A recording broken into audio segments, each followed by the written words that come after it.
تاجران کناری بازار تاجران اندرون شہر بورڈ کے صدور و عہدیداران کی جانب سے یوم تشکر شہداء پاکستان کو خراج عقیدت اور پاک فوج زندہ باد ریلی نکالی۔ اس موقع پر تاجر برادری نے دشمن بھارت کے خلاف پاک فوج کی جیت پر اللہ کا شکر ادا کیا اور اس عزم کا اعادہ کیا کہ پاک فوج کی قیادت میں تاجران پاکستان کسی قربانی سے دریغ نہیں کریں گے۔ تاجر کمیونٹی نے کہا کہ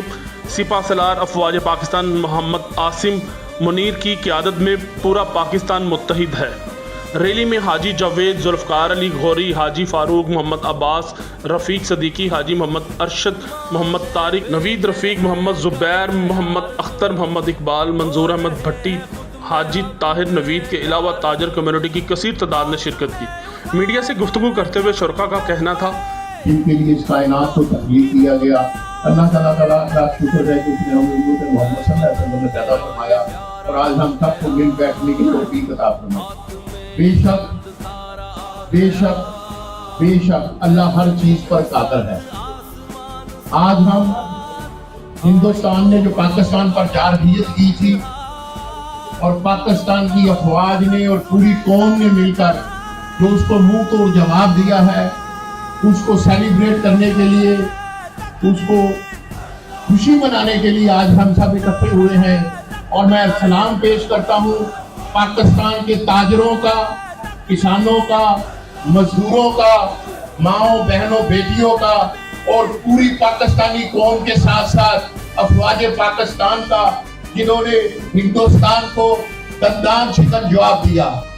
اللہ پاک کا ہم پہ بہت بڑا فضل اور کرم ہوا کہ اللہ پاک نے پاکستان کو اللہ کی مدد سے، اللہ نے جو ہماری مدد کی ہے،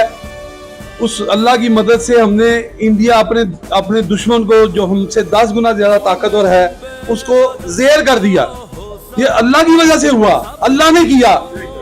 جس طرح ہمارے جو افواج پاکستان ہے انہوں نے سنت طریقے سے پہلے تہجد کی نماز ادا کی اور پھر جو ہمارے افواج کے جو دوست انہوں نے اس کے بعد تہجد کی نماز ادا کرنے کے بعد نوافل ادا کیے اور فجر کی نماز کے بعد انہوں نے حملہ کیا اور اللہ کی مدد کو ساتھ لے کر چلے، کیونکہ اللہ کی مدد کے بغیر ہم کچھ نہیں کر سکتے۔ اور اللہ پاک نے انڈیا کو جو مسلمانوں کے دشمن ہیں ان کو بتا دیا کہ اصل طاقت اللہ کی ہے، اللہ کے سوا کسی کی طاقت نہیں ہے۔ اس اللہ نے انڈیا کو آپ کے سامنے اس دوراہے پہ کھڑا کر دیا ہے کہ اب وہ ملک بچ نہیں سکتا، اس کے کئی حصے بن جائیں گے، کئی ٹوٹے ہو جائیں گے اور ان کو یہ پتا ہے کہ وہ جس پوزیشن پہ جس جگہ پہ کھڑے ہیں اب وہ بات ان کے قابو میں نہیں ہے، ان کے اختیار میں اب بات نہیں رہی۔ اب یہ بات جو ہے اللہ پاک نے ہمیں مسلمانوں کو یہ خاص عنایت کی ہے اللہ پاک نے، کہ اللہ پاک نے دکھا دیا کہ مسلمان صرف مسلمان ہی کی مدد کے لیے اللہ ہے۔ اللہ پاک مسلمانوں کی مدد کے لیے، جو مسلمانوں کو دین پر چلنے کے لیے اور دین کی مدد کرنے کے لیے اللہ پاک ہمارے ساتھ ہیں، اور جو اس طریقے سے اللہ کو ساتھ لے کے چلے گا اللہ پاک اس کو کبھی ناکام نہیں کریں گے۔ کیمرہ مین محسن رشید کے ساتھ ناصر محمود، نیوز ورلڈ اردو، لاہور۔